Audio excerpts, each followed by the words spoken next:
So, dahil Christmas at Christmas party, ito sa December 25, siyempre mapopost itong video nito after Christmas party na, no? So, ito yung aking regalo. Nag-order ako siyempre sa Taobao ng bag. Mali naman ang makakuha nito. Sana magustuhan. Ito lang siya, pero cute niya kasi. Tapos black lang siya. And then, pwede siyang slim bag.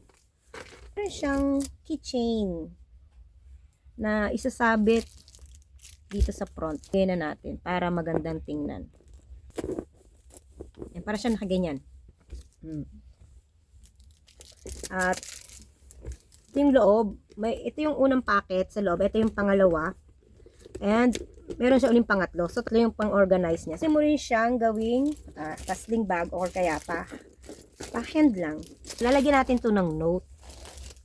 Kasi minsan, di ba, pag may nagbibigay ng gift, kayo na ito nang galing, ganyan natin. So, ito, nilagay ko na yung pangalan ko para hindi na siya mahirap pa maghanap kung kayo na galing yung kanyang makukuhang gift. Kasi random naman to. Yan na siya. Lalagay na dyan. Merry Christmas and God bless from Boss Direct Waki. So, mas kilala po kasi tayong pwedeng boss, pwedeng direct, and sa pangalang Waki po. Tape pa natin uli yan. And meron ako ditong per bag. Tapa natin yung makaka-receive. Ganito na lang. Kasi lagatin. Ate Nitz ang nakakuha ng aking gift! Thank you!